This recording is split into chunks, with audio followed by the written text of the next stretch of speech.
Sejam muito bem-vindos a Bankless Brasil, onde exploramos o que há de novo no mundo das finanças. Falamos sobre DeFi, NFTs, cripto, DAOs e muito mais. Eu sou o Gelf, comigo João Kryptonita, Bruno Muniz, e estamos aqui para te ajudar a subir de nível.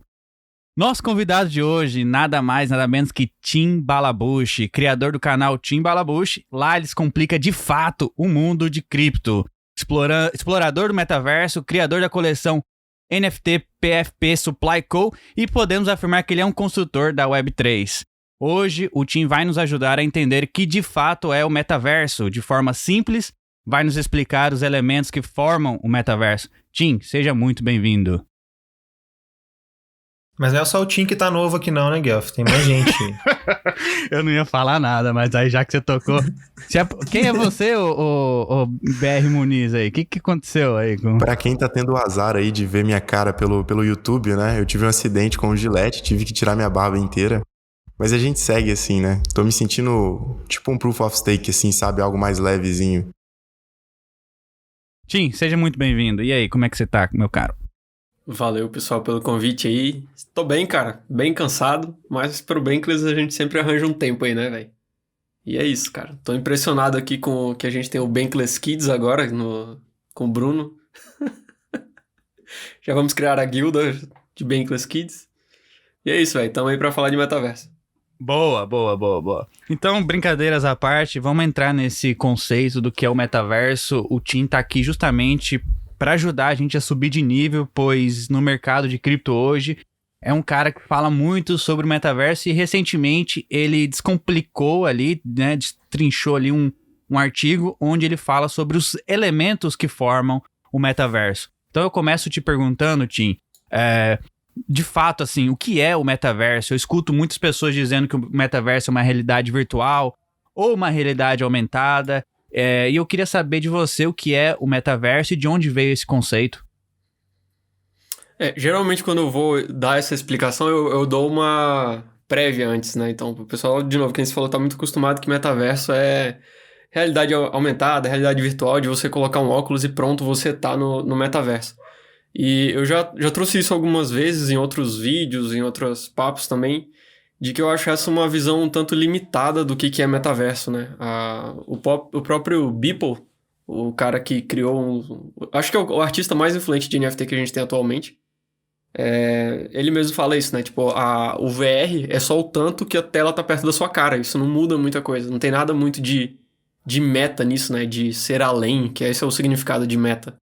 E aí, quando a gente vai pro lado de descentralização, né? Quando a gente vai nessa direção, onde as pessoas podem ter os ativos delas, onde elas podem ser quem elas quiserem, onde elas podem participar das organizações que elas querem, e não da que elas são obrigadas a participar, onde elas podem escolher o dinheiro que elas vão utilizar ali, onde elas são livres para se associar com quem elas quiserem, sem necessidade de aprovação de uma entidade centralizada, seja o governo, seja uma empresa privada. Quando a gente vai nessa direção, isso para mim parece muito mais metaverso do que só alguma experiência que seja relativamente imersiva. Então quer dizer que só aquele óculos que eu compro lá, aquele óculos VR, não é um metaverso, então, Tim? Pra mim não é. Pra muitas pessoas que você conversar atualmente, elas vão dizer, tipo, não, isso é um metaverso, porque você tá entrando em outro mundo e tal. Só que eu não vejo muita diferença de você usar um óculos VR e de você jogar o Tibia, que a galera jogava lá na década de 20 anos atrás. Ou de você jogar os jogos que você tem hoje. É tão metaverso quanto. A diferença é só o tipo de interação que você tá tendo ali. Por isso que pra mim é muito limitado a gente resumir metaverso apenas a uma tecnologia relacionada ao tanto que a tela tá próximo da sua cara. Isso pode parecer um pouco disruptivo, eu diria, para várias pessoas, mas é um conceito novo que a gente ainda está em descoberta. Então, até isso que eu estou falando, talvez eu possa estar falando com muita ênfase, né, afirmando com muita certeza, mas eu sempre dou um espaço para trás de dizer, a gente ainda está nesse processo de descoberta do que é o metaverso. E eu acho que até em um dos vídeos meus eu falo isso, falo, se você está aí no futuro, comenta aqui no meu vídeo se eu acertei de fato o que é metaverso. Mas a gente tem várias abordagens, inclusive dentro do mundo descentralizado, de blockchain, de cripto, tem algumas abordagens diferentes para definir o que é metaverso. Boa. E você veio com essa ideia, essa fórmula dos elementos que formam um metaverso. E é disso que eu queria conversar hoje. Eu queria que a gente se aprofundasse um pouco mais sobre os elementos, aí você vai explicando e a gente vai discutindo aqui, tirando dúvidas e subindo de nível juntos. Então, fique à vontade, comece aí falando pra gente quais são os elementos que formam o metaverso. Essa não é ideia minha exclusiva, é a A16Z, o pessoal deve conhecer, a Andreessen Horowitz. Eles eu acho que são a venture capital que mais está investindo em cripto, que mais está investindo em projetos relacionados a blockchain. Por tabela, eles estão indo para metaverso e eles estão abordando isso de uma maneira muito legal. O interessante é que ano passado eu gravei um vídeo explicando o que era metaverso. Eu justamente abordei essa ideia de que metaverso não é VR, metaverso está muito mais relacionado à descentralização, ao poder do indivíduo e nesse sentido. E aí, início desse ano, em maio, eles fizeram um artigo apontando o que seriam os 7, como é que eles falam? Os 7 ingredientes do metaverso. Então, para o metaverso existir, para eles tem que ter esses 7 ingredientes. E o interessante é que todos eles estão entrelaçados e todos eles usam de base descentralização. Só para dar um resumo para o pessoal, os 7 ingredientes deles, que eu adaptei para 7 elementos, que eu acho que fica mais legal. Fiz uma tabela periódica ali que eu acho que ficou da hora, o pessoal curtiu. Os 7 elementos são descentralização, direito de propriedade, identidade autossoberana, que é uma coisa que a gente está começando a discutir talvez com mais ênfase agora na parte, nessa indústria cripto. Isso aí mesmo, cara. Componibilidade, código aberto, propriedade de comunidade e, por último, imersão social. Eu acho que esses são os 7 elementos que eles abordaram lá. Inclusive, eu tô pensando em como reduzir isso, cara, para simplificar para quem não tem tanto conhecimento dentro da indústria. Porque se a gente pegar alguns elementos aí, por exemplo, identidade autossoberana, é um troço um pouco mais complexo de você explicar para alguém que não tá no meio. Componibilidade, código aberto para quem não é dev, e aí você tem que explicar esses conceitos, exige um pouquinho mais de esforço. Então eu tô pensando em pegar, às vezes, só 2 elementos para explicar isso para quem é mais leigo, que seria descentralização e imersão social. E aí, dentro de descentralização, a gente consegue colocar praticamente tudo isso. Direito de propriedade, identidade autossoberana, propriedade de comunidade. E aí a gente tem esse elemento de descentralização junto com a parte de imersão social, combinando, e aí eu acredito que nós podemos definir, usando esses 2 elementos só, metaverso. Muito bom, muito bom. Ô Tim, deixa eu te perguntar uma coisa, cara. A gente sabe que a gente vê uma febre muito grande de pessoas tentando definir e se explorar ali dentro do metaverso, né, cara? A gente tá vendo vários segmentos surgirem, a gente vê jogos, a gente vê filmes, a gente vê várias coisas, enfim. Eu queria ouvir de você, assim, qual a sua opinião sobre as experiências que a gente já tem hoje relacionadas ao metaverso, né? E aqui a gente pode falar tanto desses jogos como Sandbox, a gente pode falar até de experiências envolvendo NFTs com realidade, assim, queria ouvir de você, assim, o que você acha do que a gente já tem hoje? Você acha que a gente está muito longe no final? Se a gente já está traçando bons passos? Qual que é a sua opinião sobre isso? Eu tenho uma opinião talvez mais aberta nesse sentido, que a gente já está no metaverso há muito tempo, se for seguir essa definição de descentralização e a parte de imersão social. E a imersão social, até aproveitando esses elementos, eles não significa imersão no sentido de realidade virtual. É mais no sentido aberto mesmo, da questão de comunidade, de interações, e de você usar a descentralização a esse favor. Então, nesse sentido, eu acredito que a gente já está no metaverso há um bom tempo. Isso que a gente está fazendo aqui agora, usando a DAO, a parte de tokenização dos tokens que estão sendo usados na DAO, a descentralização sendo usada para criar uma organização, para a criação de conteúdo, para a organização de uma estrutura ali, tudo isso eu vejo isso muito mais como metaverso do que qualquer VR por aí. Ô Tim, pelo visto, a descentralização é um dos elementos mais importantes aí do metaverso que você definiu, você conseguiu colocar vários outros elementos dentro dessa mesma cesta. Qual é o argumento que algumas pessoas dizem por aí sobre a descentralização não ser tão importante? O que eu mais ouço, geralmente são fracos, mas talvez o mais forte é que quem cunhou o metaverso nem sequer pensava em descentralização. Então a gente tem os caras que criaram esse termo, foi lá na década de 90, e foi o livro Snow Crash. Foi o primeiro cara que surgiu com o termo metaverso. Só que o que eu acho legal quando a gente olha essas obras, né? É um livro de ficção científica, assim como o Jogador Número 1, que são livros muito bons, assim, para quem quer explorar essas possibilidades de universos paralelos e coisas além do que a gente tem aqui atualmente. O que é o legal nessas obras? Todas elas abordam propriedade de um jeito ou de outro. Eles estão sempre discutindo quem que é o dono daquele metaverso, eles estão sempre... tanto que quem assistiu o Jogador Número 1 ou leu o livro vai ver que qual que é a maior treta que está acontecendo ali dentro daquele livro. Quem que é o dono daquele mundo, ou quem que vai comandar aquele mundo. Então a gente vê que esse é um assunto presente em várias dessas obras. E aí o pessoal fala, mas os caras nem tinham blockchain, descentralização e tudo isso. Mas era algo a ser discutido. E aí outra coisa que eu acho também, não é porque os caras cunharam o termo que eles vão... que aquilo é escrito em pedra e pronto, entendeu? E ele não pode... passar por mutações ou evolução daquele termo. Tanto que o próprio metaverso em si, o termo em si, ele já é uma variação de outros termos que já foram escritos anteriormente. Então, o pessoal já deve ter ouvido o cyberspace, os universos digitais. O metaverso ele não é nada além de uma adaptação desses outros termos que já vieram previamente. Talvez não sei se eu respondi a pergunta. Sim, mas talvez não tinha... talvez a ideia é presente, a gente tende a pensar muito à frente, né, do nosso tempo.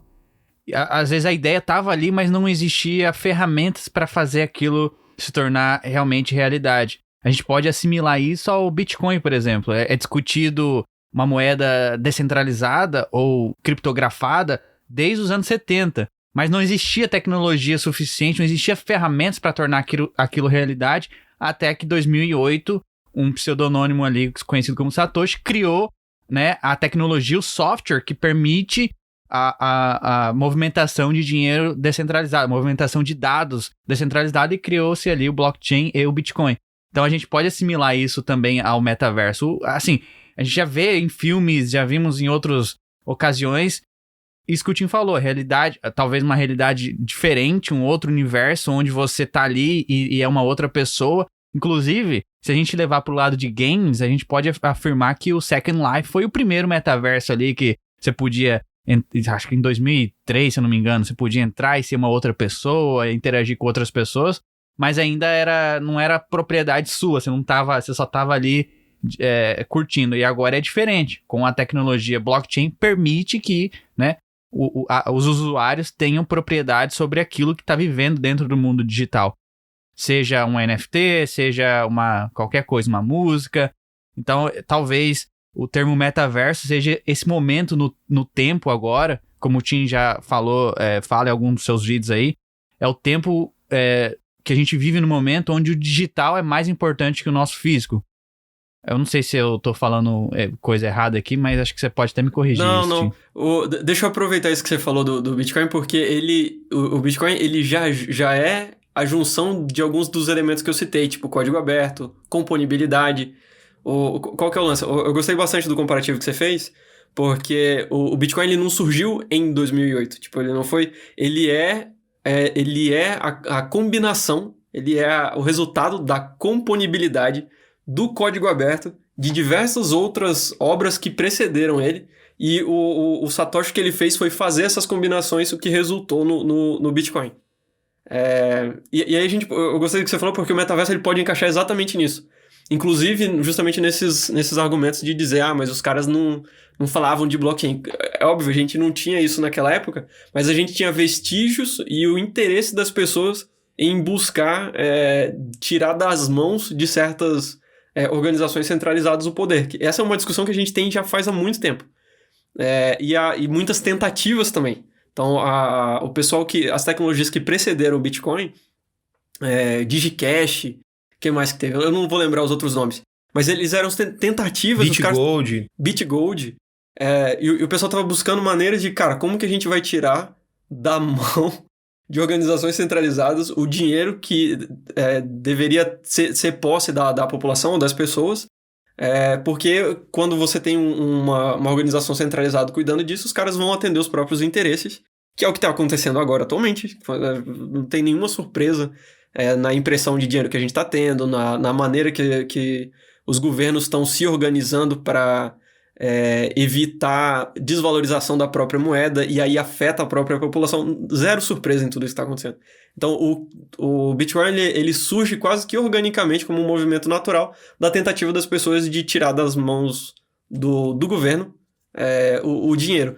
Metaverso, eu diria que ele é exatamente a mesma lógica, só que aplicada a tudo, aos ativos, às organizações, às decisões. Você quer abrir uma empresa, você vai ter que abrir o CNPJ, você vai ter que bater carimbo lá no estado, pedir para ele te autorizar isso, pagar o imposto. Cara, quando você abre uma DAO, você tá pouco se lixando se você vai precisar pedir uma autorização pro estado para permitir que você possa emitir uma nota fiscal. Mano, aqui a gente resolve isso em blockchain, os pagamentos são diretos, você não precisa dar sua cara, a gente não precisa de KYC. Isso para mim parece muito mais metaverso do que qualquer outra coisa. E aí esse comparativo que você fez entre Bitcoin e metaverso, a origem deles, eu acho que é muito, muito plausível. Legal, rola até um post depois no Instagram sobre isso. Rola. Ô Tim, e você poderia definir melhor assim, o que seria a imersão social nesse aspecto do metaverso? Eu acho que DAOs são o melhor exemplo para isso. Porque quando a gente fala de imersão social, fica muito próximo de imersão virtual, né? Das ferramentas que a gente tem hoje. E eu confesso que eu acredito que elas fazem parte de tudo isso, elas não são um elemento essencial. Mas quando a gente fala de descentralização, ela precisa de um movimento social para que ela de fato aconteça. Então, se eu preciso de um dinheiro descentralizado, eu preciso de pessoas com quem eu possa transacionar isso. Até uma das coisas que eu sou contra, os maximalistas pira, Bitcoin não se vende, só se compra.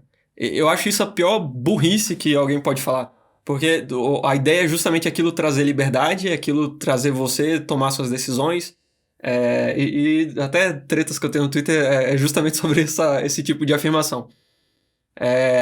E quando a gente fala de Bitcoin não se vende, só se compra, vai muito na direção de tipo, tô preocupado aqui com o meu e eu vou fazer o meu e foda-se o resto. E quando a gente olha para, pelo menos a maioria das DAOs que eu conheço, a maneira que as pessoas estão se organizando, até a parte de jogos, tem um nível de imersão social insano. O que o Bankless está fazendo hoje, eu acho que talvez é o melhor exemplo que eu consigo pensar agora de imersão social quando a gente fala disso como um elemento dentro do metaverso. Tem os jogos, a gente pode pensar em Decentraland, onde você tem lá seus ativos, você interage com as pessoas, você troca os NFTs, você recebe POAP para participar de eventos e tal. Eu acho que são exemplos legais, mas eu acho que DAOs talvez são o melhor exemplo para a questão de imersão social, e não precisa de VR. Um Discord resolve, uma carteira com multisig vai fazer a parte de gerenciamento, você vai usar o tele lá, o snapshot para tomada de decisões, e isso aí já se aproxima bastante do que a gente está chamando aqui de imersão social. Legal, e eu acredito que ao passar do tempo essas ferramentas tendem a melhorar a cada ciclo aí, novas ferramentas surgirão e cada vez mais a experiência do usuário tende a melhorar, né? Porque isso ainda é um probleminha ali no nosso metaverso, mas é uma questão de tempo mesmo até vir mais pessoas, vir mais devs, mais designers e cada vez mais tá melhorando esse ecossistema. E é natural, Guelph. Essa dificuldade é natural. Até alguém me perguntou no Instagram lá se é plausível acessibilizar DeFi. É plausível, só que a gente tem que aceitar que agora é difícil. E isso é natural da maneira de... Principalmente se a gente comparar qualquer outra tecnologia. Não sei se o pessoal vai lembrar. Cara, para conectar na internet era um porre. Pensa em questão de experiência do usuário, como que era. Mano, pra você ligar o modem, pra você fazer o acesso, e aí pra você explicar isso pras pessoas. Naquela época, era algo insano. Cartão de crédito quando surgiu. Você acha que todo mundo aceitou, beleza, era super de boa de usar? Mano, era um porre no início. Então, toda nova tecnologia, qualquer tecnologia, na verdade, desde, sei lá, mano, os carros, que o pessoal começou a usar carro na rua. Era fácil de usar, tinha placa, tinha posto pra abastecer, não tinha nada disso, era tudo mato. Então, o que a gente tá presenciando agora é chegando aqui nesse universo, nessa indústria descentralizada, é tudo mato, cara. Então, quem tá fazendo... Eu até falei lá que quem faz o papel educativo nessa indústria, cara, merece muitas palmas, velho, porque é punk, velho. É punk. O Bruno não deve lembrar muito do início da internet, porque ele é recente aí. Eu até ia perguntar, lá na escola, quais são as perguntas que o pessoal faz sobre o metaverso? Poxa, Guelph, eu já cheguei a jogar Tibia, cara. Mas, ouvindo essa fala do Tim aí, me lembrou muito um dos primeiros podcasts que a gente gravou aqui de Giro Semanal, que o Tim, ele apresentou uma opinião, eu não sei se foi nesse giro ou se foi em algum vídeo, mas que eu achei muito controverso. Falando que a tecnologia que, assim, mais vai desenvolver, eu não lembro a fala certa, mas que mais vai realmente incluir pessoas no metaverso, não é o VR, mas é o áudio imersivo. Então, assim, eu fiquei pensando, poxa, que viagem, cara, não acho que não faz sentido. Mas hoje em dia, você tem esses fones de ouvidos com a função ouvir o externo, cara, você passa o dia inteiro com fone de ouvido e conectado multiponto, às vezes em computadores diferentes. Eu fiquei pensando, poxa, aquela frase do Tim faz sentido. Mas aí, Tim, agora pra mim começou a fazer sentido. Pra você, sua opinião ainda continua a mesma de que áudio imersivo vai incluir pessoas incluir ainda mais pessoas nesse mundo digital? Parcialmente eu continuo com essa opinião. Comparado com realidade virtual, eu ainda acredito que os áudios vão ter um papel muito mais significativo, principalmente na questão de adesão inicial. Porque ainda vai levar um tempo para VR baratear e ficar acessível para as pessoas. Quando a gente fala de VR, vamos supor que isso aí barateie e fique, sei lá, tipo R$1.000, que já vai ser um valor consideravelmente alto para a maioria da população brasileira. Mas quando a gente fala de áudio, eles são muito mais acessíveis e eu acredito que o pessoal vai explorar esse sentido com mais facilidade e de uma maneira mais acessível. O adendo que eu tenho para fazer nesse comentário é que eu continuo não acreditando que realidade virtual é o metaverso e nem vai ser essencial no futuro. O que eu quero dizer com isso? A realidade aumentada vai ter um papel muito mais importante nessa interação do que realidade virtual. Quando a gente fala de realidade virtual, você tem que entrar, tá ali 100%, você fechou o óculos, quem tem um óculos sabe, você dá 2 tapas aqui do lado, você libera a visão, você consegue enxergar em volta, mas você saiu do mundo, e aí você volta pro mundo, você tá fechado ali naquele seu mundinho. Quando a gente fala de realidade aumentada, ele usa elementos reais para fazer interações com algo virtual. Então, em teoria, você pode ver algo aqui na mesa, ser o teclado, e ele ser um elemento digital, mas você está usando realidade aumentada.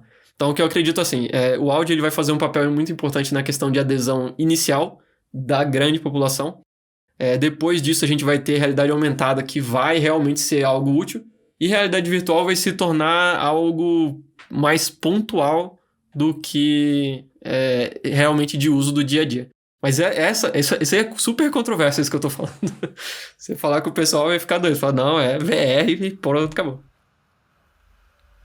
Mas acaba que até na própria DAO a gente utiliza muito um bom microfone, um bom fone de ouvido e a gente tá ali organizando várias operações nas calls. Faz muito sentido isso daí. Você consegue assistir um vídeo de qualidade média? De boa. Até um vídeo de qualidade ruim, se o conteúdo for bom, você consegue. Agora, você assistir um vídeo com áudio bosta, com o microfone chiando, cara, a retenção cai violentamente. Concordo 100%, Tim. Aí. 100% mesmo, viu? Experiências próprias. Aí. Boa. Então, eu queria agradecer a presença do Tim aqui, ajudando a gente a subir de nível. Espero que vocês que estão nos escutando agora compreendeu o que de fato é o metaverso. Se vocês quiserem se aprofundar um pouquinho mais, o Tim, a gente vai deixar aqui na descrição, ele tem um vídeo maravilhoso que ele fala mais sobre esses elementos, sobre o que é o metaverso. Também o Instagram dele tá postando diariamente assuntos sobre criptomoedas, então a gente vai deixar aqui na descrição. Fique até o final que na segunda parte deste episódio a gente vai falar sobre as notícias que aconteceram essa semana. Vamos falar aí da Tesla vendendo 75% dos bitcoins. Vamos falar de corretora pausando saques. Vamos falar aí do Minecraft banindo NFTs e muito mais aqui na segunda parte desse episódio. Então fique até o final para você ficar por dentro das notícias. Valeu, Tim. Até a próxima. Valeu, João. Valeu, Guelph. Valeu, Bruno, pelo papo aí. Até a próxima. Falou. Estamos de volta aqui na segunda parte do episódio do Subindo de Nível, onde a gente vai falar das notícias que aconteceram essa semana em cripto, também dar uma atualizada nos preços. Bruno, fala aí pra gente. Então, Guelph, nos últimos 7 dias o Bitcoin está acumulando uma alta de 12% e Ethereum aí acumulando uma alta de 25%. Eu acredito aí que quando o Ethereum começa a descolar em relação ao Bitcoin é muito interessante, né? Porque eles têm essa relação. Às vezes os dois sobem, mas um sobe mais. E eu fiquei pensando essa semana, será que é o mercado começando a precificar o merge? Ou o futuro merge? Não sei, né? Se está descolando tanto assim o preço, pode ter algum motivo no olhar dos investidores. Eu acredito que o merge, certamente o merge está chamando a atenção de instituições, mas também tem alguma coisa relacionada com o macro. Eu acho que o mercado em si, o mercado, a bolsa também, tá olhando o mercado, a decisão dos Feds, assim, beleza, eles não vão subir mais os juros, talvez esse seja o último hike, talvez a inflação vai dar uma acalmada, a gente já passou pelo pior. Eu acho que o mercado, em geral, está começando a olhar para isso de uma forma diferente, e aí o mercado cripto, como é um mercado mais novo, é o que na minha visão, na minha opinião, que mais vai ter impacto positivo se o mercado tiver um reversal aí, se o mercado estiver mais otimista, o mercado cripto que mais vai se deslocar aí. E aí a gente tá vendo o Ether. Quando eles acham que já acabou, né? Eles acham que tudo já acabou, já devastou tudo, tá? Na hora de comprar bons ativos pelo preço mais baixo, né? Seria mais ou menos isso.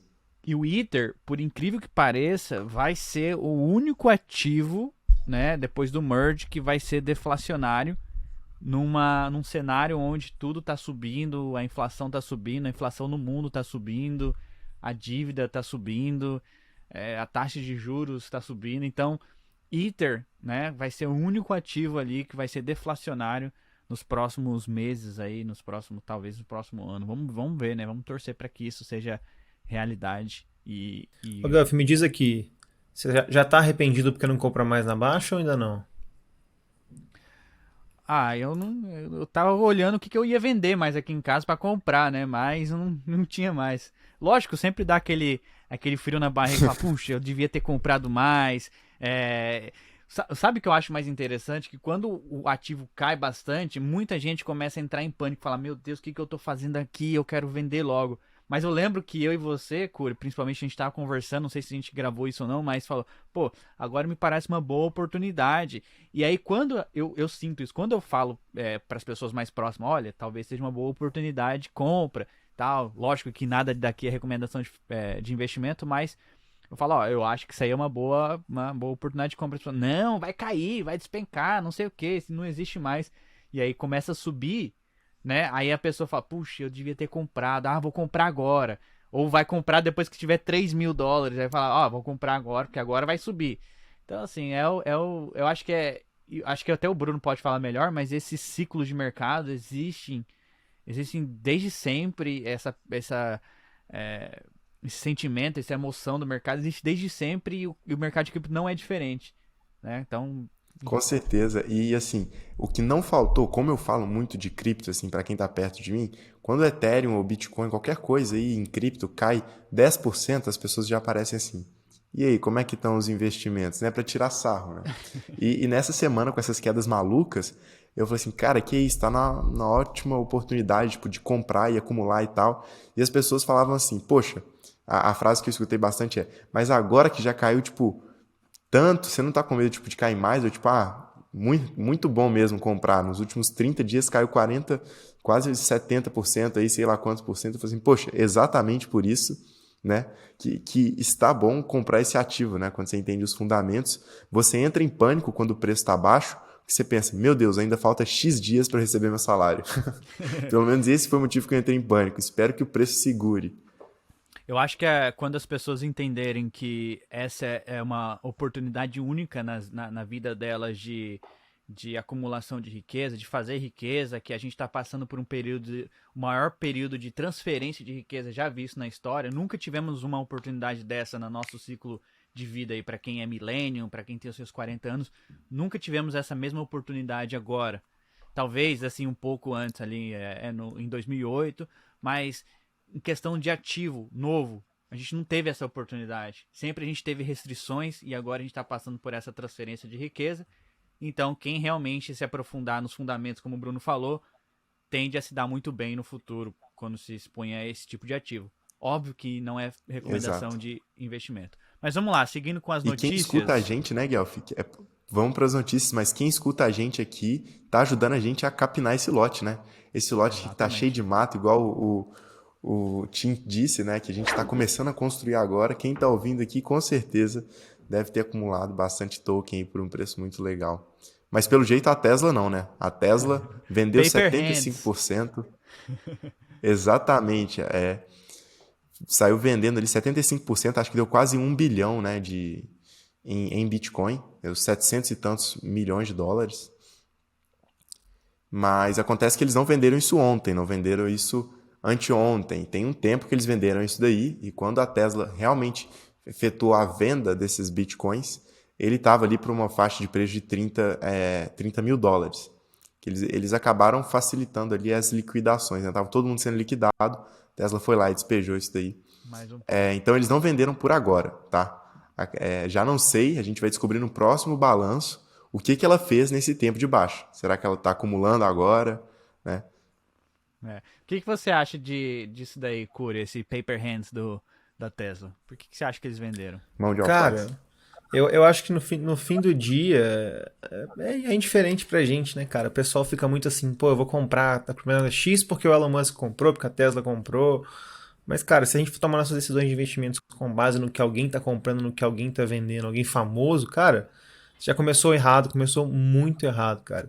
As decisões têm que ser feitas de fruto de estudo, não fruto do cara famoso que você idolatra ou que você acha que vai fazer a criptomoeda X ou Y subir. Pô, eu lembro do pessoal falando do Dogecoin, falando que o Dogecoin ia subir por causa do Elon Musk. Tá até hoje o pessoal esperando aí bater $1 Dogecoin, que não chegou, né, cara? Exato. Eu acho que, pô, na minha opinião, foi uma má opção de investimento, vamos dizer assim, essa compra, porque eu, que uma pessoa que acredita nesse futuro cripto, mas também eu posso estar errado, só o futuro vai dizer pra gente. Mas de qualquer forma, eu acho que as decisões têm que ser fruto de nós mesmos, não de terceiros, vamos dizer assim, sabe? Boa. Falando em Dogecoin... E, poxa, se a pessoa ela tá comprando ou vendendo porque o Elon Musk disse, eu não acho que o Elon Musk ele é nenhum expert em Web3 não, tá? Acho que quem tá aqui vivendo e desbravando isso daqui sente muito mais como realmente está o ecossistema e se está numa hora de vender, de comprar, do que, assim, realmente, sei lá, o Elon Musk ele pensa ali no financeiro da Tesla, ele não pensa no futuro do Bitcoin. Então, se aquilo ali foi o momento certo para ele. Falando em Dogecoin, o Bruno deve ter alguns milhões de Dogecoin perdidos nos HD da escola aí. Pra quem ainda tá lá. Exatamente. Por favor, Sebrae, devolve meus Dogecoins. Saudade da escola, cara. Mas foi uma época boa. Cheguei a ter muito Dogecoin. Mas vamos lá então, pessoal. Ethereum NFT Whale loses $150 mil com um meme que deu errado. Acho que o Curi pode explicar melhor sobre isso e o Bruno comentar. Cara, essa situação aí foi uma situação assim, meio que até surreal de explicar, cara. Eu vou começar a pincelar aqui, acho que talvez eu nem consiga deixar tão claro isso, por favor, continuem nessa comigo. Né? Bom, a gente sabe que o Twitter é um lugar fruto de memes, né, cara? Então no fim do dia o pessoal tava brincando lá entre eles, falando tipo, pô, por que a gente não registra o domínio X, que era um domínio gigante? Tipo assim, por que eu não vou comer feijão e arroz hoje no jantar? Um negócio assim, um negócio nada a ver com nada, tipo assim, uma parada aleatória. E aí acabaram registrando, e aí um cara que tinha muito Ethereum, pelo jeito ele só tinha muito Ethereum, ele foi lá e falou assim, cara, ia ser tão engraçado se alguém desse uma oferta de 100 Ethereums aqui. E aí, nessa brincadeira, ele fez a oferta, esqueceu de cancelar e comprou o domínio aleatório por 100 Ethereums no fim do dia, cara. Então ele acabou tendo assim uma perda enorme de dinheiro por um meme e acabou virando um meme maior ainda, porque ele perdeu literalmente 100 Ethereums, cara. Esse é o poder Vocês acompanharam isso Puta também? merda. Mas, ó, é bom... Eu vi isso no Discord da nossa DAO. Tipo, antes de chegar isso daí, eu vi que o pessoal mandou no nosso canal de NFT. Cara, é incrível. Antes da Decrypt mapear, já tava lá no nosso Discord. E eu fiquei muito triste, velho. É bom a gente dar um passo atrás e mencionar o poder dos contratos inteligentes. Então, quando você posta alguma coisa para vender lá no OpenSea, que é um marketplace, na verdade você está criando um contrato inteligente que você está disposto a vender por aquele valor X. Se tiver um comprador, não vai ter intermediário. O cara vai comprar, vai pagar o valor que você está pedindo e vai transferir. E aí tem o leilão também. Quando você dá o bid, quando você dá a oferta em algum NFT no leilão, se aquela oferta for aceita, o contrato já faz a auto-execução. E não tem como cancelar. Por mais que isso seja, foi uma falha, foi um erro, o cara fez isso, ele não consegue reverter a transação, porque está tudo escrito em código, tudo escrito num contrato inteligente. Então essa é a grande vantagem dos contratos inteligentes, no fato que, poxa, o cara fez isso para zoar ou ele fez errado e o outro cara aceitou, beleza, acabou, não tem como reverter essa transação. Se fosse no mundo convencional hoje... Só se a pessoa devolver, né? Só se houver uma boa fé ali e devolveria? Exato. Mas se fosse no mundo Imagina se real... aparece aí na sua carteira 100 Ethereums. Se fosse no Isso mundo... dá mais ou menos aí uns, acho que, quantos milhões aí de reais? Deve dar uns 4 milhões. 150 mil dólares? Eu não sei quanto dá, não. Ô, Guelph, mas esse ponto que você levantou é muito interessante, cara, não só para esse exemplo que a gente está falando, né, cara? Um outro exemplo muito legal também de mencionar, exatamente nesse sentido, foi o caso da Celsius, né, cara? A Celsius tinha empréstimo com uma porrada de gente aí nesse mundo cripto, empréstimo de Ethereum, com Uniswap, enfim, várias corretoras. E a primeira coisa que a Celsius teve que pagar na hora dela fazer o inventário de todo o seu patrimônio foram esses empréstimos, exatamente porque não tem como elas fugirem disso. Tipo, tá no código e tá no código, vai ter que ser cumprido no fim do dia, né, cara? Eu achei esse é um exemplo bem interessante que a gente tá falando. Tipo assim, a primeira coisa que eles tiveram que pagar é o que tava ali em DeFi, que tava no código escrito e não tinha, tipo, pra onde fugir e falar que não tinha dinheiro. Tipo, tá ali, tem que pagar, cara. O porquê que eles tiveram que pagar isso foi porque eles tinham muito mais colateral lá na Aave, em Compound, eles tinham muito mais Ether em stake lá na Aave, né? E eles precisavam pegar isso de volta, mas eles só conseguiriam retirar esse colateral se eles pagassem a dívida. Então, obrigatoriamente, antes de pagar qualquer pessoa, inclusive os seus clientes, que era o dinheiro dos clientes, eles tiveram que pagar DeFi. DeFi veio primeiro, é a coisa mais importante. Aí agora eles têm o dinheiro e agora eles podem vender e devolver parte disso para vai ser discussão em corte, vai ser discussão ainda judicial para definir como que vai ser distribuída essa grana aí. Mas o resultado final da Celsius todo mundo já sabe que eles entraram, acionaram ali falência. Falando em Celsius, né, falando em corretora que pausou ali os saques, tivemos mais uma corretora que é da Singapura, pausando saques, não deixando as pessoas sacarem dinheiro, dizendo que as circunstâncias estavam além do controle deles. Curi, mais uma corretora aí, né, parecendo que está insolvent. E aí? Cara, eu quero perguntar essa pro Bruno até, velho. Bruno, em cripto, a gente deixa nosso dinheiro em corretora, Bruno? Diz pra mim. Nossa, por instância nenhuma. Corretora é um mecanismo de buscar liquidez, cara. Você troca sua moeda fiduciária por cripto e já saca, cara. Joga para uma solução de segunda camada, joga para mainnet, dependendo da quantidade de etéreos. Mas, poxa, não é a primeira. Quem tá aqui no Brasil tá vendo um processo dificílimo da Capital, Binance e essas corretoras que estavam aqui dentro, né, que estão aqui. Cara, a mesma coisa aconteceria em um banco, tá? E já acontece várias vezes do banco travar os saques, porque senão dá merda, e a culpa não é nossa, né? Tipo assim, poxa, o dinheiro é meu, a culpa não é minha, por que você tá travando o saque, já que você não conseguiu fazer uma operação saudável, né? Exato. Bom, mas a gente tá vendo aí mais uma corretora que tá travando ali o saque. Eu acho que o que o Bruno falou aí de você comprar pela corretora é uma ferramenta fundamental, uma ferramenta que a gente usa no dia a dia para realmente transformar a moeda fiduciária em cripto, ou se você é um trader ali e busca velocidade, busca uma melhor user experience, as corretoras também servem para isso. Mas é sempre bom lembrar o pessoal que já existem outras ferramentas, como a LoopPay, por exemplo, que você consegue comprar criptomoedas direto na sua carteira, na sua MetaMask, sem precisar passar por um intermediário, sem precisar abrir uma conta em alguma corretora. Mas, como o Bruno falou, as corretoras têm bastante liquidez, caso você precise transformar suas criptos em moedas fiduciárias, ou dólar, real, enfim. Mas vamos lá, Pra quem não sabe, né, Guelph, pra quem tá com os tokens aí travado, seja na Binance, em qualquer corretora, até nessa daí mesmo, se tiver alguém aqui, tem tutoriais lá na Bankless de como você cria sua carteira Ethereum, como você adiciona ali novos tokens, até como você saca os tokens da sua corretora. Então, assim, não perde tempo. Vai no nosso Substack e busca a categoria de tutoriais. E claro, né, Guelph, eu acho que não existe lugar melhor nesse universo, nessa terra brasileira, que o nosso Discord para tirar dúvidas sobre cripto. É um lugar super seguro, o nosso time ali, nossa comunidade está sempre ajudando uns aos outros. E se você tiver com dúvida, entra por lá, é um canal perfeito para aprender. Então a próxima notícia que o Curi trouxe para nós aqui foi que a Microsoft Minecraft, que é um dos jogos aí mais jogados no mundo, acho que com alguns milhões de jogadores diariamente, eles vão banir os NFTs no game, nos servidores do game, ou qualquer derivativo de projetos de NFTs. Curi. Pois é, cara. É bem intrigante isso também. Eu tive minha fase que eu jogava bastante Minecraft, né, cara? E assim, as coisas evoluíram muito desde essa fase, né? Não que eu esteja velho, mas que as coisas evoluem muito rápido. Mas aparentemente a Mojang, que é a empresa por trás do Minecraft, está tomando uma decisão contrária do que o resto do mundo, né? Enquanto a gente está vendo o mundo tentando alguma forma de adoção cripto, várias empresas como Coca-Cola, McDonald's, Adidas, Budweiser, enfim, a lista é gigante. Parece que o Minecraft está tomando o outro lado, está falando que não vai aceitar o uso de NFTs em seus jogos, e inclusive que vai se posicionar contra a tecnologia blockchain no uso do Minecraft, né, cara? Acabou que uma das coleções, vamos dizer assim, de NFTs mais famosas relacionadas com o Minecraft, que é a NFT Worlds, ficou um pouco prejudicada nessa brincadeira, mas, cara, é intrigante, assim, porque no fim do dia eu não consigo ver razão alguma para isso acontecer, para além de isso ser usado como uma estratégia de marketing para o próprio Minecraft lançar os seus NFTs.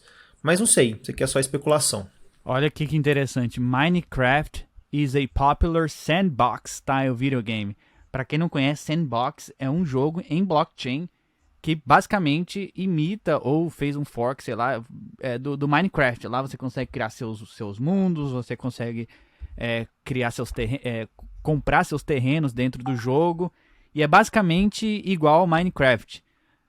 Já tem o Sandbox e ele ainda não é tão popular no meio dos gamers, mas é popular para quem conhece a tecnologia de blockchain. Então, na minha opinião, se o Minecraft ir para esse lado de proibir que essa inovação de NFTs, da tecnologia, acredito que muitos usuários do jogo vão descobrir o Sandbox, por exemplo, e possivelmente poderão migrar, né, para esse jogo. E inclusive, se você for no Sandbox, você consegue copiar o seu mundo no Minecraft, né, tem lá um link para você integrar, você consegue copiar seu mundo no Minecraft para o Sandbox em 3 cliques. Então já tem essa integração e vamos ver, né, o futuro vai dizer aí o que as pessoas, os usuários preferem. Porque no final das contas, são os jogadores, são os usuários que vão decidir se eles querem ou não o NFT no jogo. Porque se o jogo decidir proibir e não tiver usuário, logo eles vão mudar de ideia e vão implementar NFT e a tecnologia de blockchain dentro do jogo. Então, veremos, né, Curi? É um processo. Exato. Vou aproveitar que ainda tô na minha fase aqui, ó, sem barba, ó, pra jogar Minecraft. Mas agora jogar no Sandbox, explorar um pouco as terras, né? Já aproveita e compra, gasta um pouco, tira o escorpião do bolso, já compra umas terras lá no Sandbox para fomentar a indústria, Bruno. Boa, próxima notícia é interessantíssima. É um anúncio feito pela Polygon, que agora eles introduziram a ZK EVM. Eles já estavam falando um pouco sobre isso no passado, mas agora é real. Eles anunciaram no Twitter que terminaram a implementação e é fully open source da ZK EVM. E eles fizeram a EVM equivalente ZK Layer 2. Curi, talvez a gente está falando grego aqui para algumas pessoas, Mas aí, na sua opinião, por que é tão importante essa atualização aí da Polygon? Cara, eu acho que a Polygon vem para muito além, assim, só dessa atualização da ZK, né? A Polygon vem numa... ZK, pra quem não sabe, chama tradução para Zero Knowledge. E, cara, eu acho que a Polygon tá vindo numa pegada muito de, assim, queremos inovar, queremos crescer esse ecossistema, né, cara? Então, eu, pessoalmente, tô achando bastante interessante, porque vai trazer uma série de benefícios, inclusive para a rede Ethereum, vamos dizer assim. Vai fomentar o ecossistema da Ethereum, que no fim do dia talvez seja o grande objetivo da Polygon. Então, assim, para além de qualquer coisa técnica envolvendo a ZK, como é que vai funcionar, como é que não vai funcionar, eu acho que, assim, no fim do dia, na minha opinião, a Polygon está fazendo um bom trabalho de aprimorar e criar melhorias para esse nosso ecossistema cripto, que a gente sabe que é um ecossistema que a gente está ainda desenvolvendo muito, ainda está em desenvolvimento, né, cara? Então eu fiquei bem animado. Eu confesso que eu vou ter que até estudar mais sobre esse assunto, que eu não sou um especialista principalmente em ZK. É um assunto bem interessante, bem intrigante. E no fim do dia é uma inovação bem importante ali também quando a gente fala de escalabilidade, né, cara? Exato. E é só lembrando que todos nós queremos que a Ethereum ela escala. A gente quer que a blockchain tenha mais usuários e que não custe tanto para fazer isso. Mas a gente quer que o Ethereum escale sem sacrificar a segurança e a descentralização. Por isso, existem soluções de camada 2, como, por exemplo, a Arbitrum Optimism.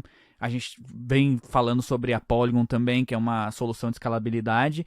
E a ZK é uma tecnologia muito mais complexa que a tecnologia de Optimism.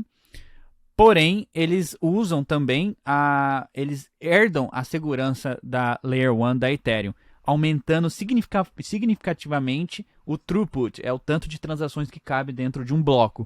Então, além de ser muito rápida, ela também cabe bastante transações e as taxas serão centavos. Então, essa tecnologia ela é um pouco mais difícil, porque é uma outra linguagem de programação, enfim. Mas a gente está vendo progresso significativo tanto na Polygon como em outras empresas, outros protocolos que estão trabalhando na escalabilidade do ZK. Mas só para falar para o pessoal o quão significativo é EVM equivalente, é que qualquer contrato inteligente, qualquer protocolo feito na mainnet, com a linguagem NASolid, feito para mainnet, é muito fácil você migrar para essa nova ZK EVM da Polygon. Ponto, não tem mais segredo, é você dar um Ctrl+C, Ctrl+V e implementar ali e ter as taxas muito mais baratas. Então, por isso que essa foi uma grande notícia da Polygon, quando eles implementaram esse ZK, que é EVM equivalente. Falando em ZK, Curi, a gente não podia deixar de falar que a ZK Sync, que é um outro projeto, um outro protocolo desenvolvendo tecnologia de Zero Knowledge, também anunciou que vai lançar a mainnet deles em 100 dias. Ou seja, é uma outra blockchain de escalabilidade, de camada 2, que usa a tecnologia ZK para escalar. Em 100 dias estarão live na mainnet para todo mundo usar e desfrutar dessa tecnologia que, isso daí para mim é o game changer na escalabilidade do Ethereum. E aí eu pergunto para vocês, tem como não ficar bullish? Porque eu não consigo. Não, pois é, isso que eu tô falando. Daqui 100 dias aí tá quase próximo aí da data que tá sendo especulado o merge. Imagina a gente tem aí essa 100 days to mainnet completo, finalizando ainda em 2022. Imagina aí um merge aí do Ethereum, a Polygon desenvolvendo coisa pra caramba, cara. Não, assim, tô até vendo aqui se tem alguns talheres de prata pra eu já resolver isso aqui e comprar mais Ethereum, cara. Então a última notícia aqui, só pra gente finalizar o episódio de hoje, é falar da Nickelodeon NFT. A gente já tinha falado em episódios anteriores que eles iriam lançar a coleção, lançaram a coleção e tiveram acho que um volume de mais de 1.000 Ethereum nas primeiras horas. Curi, só atualiza a gente aí pra gente finalizar o episódio de hoje.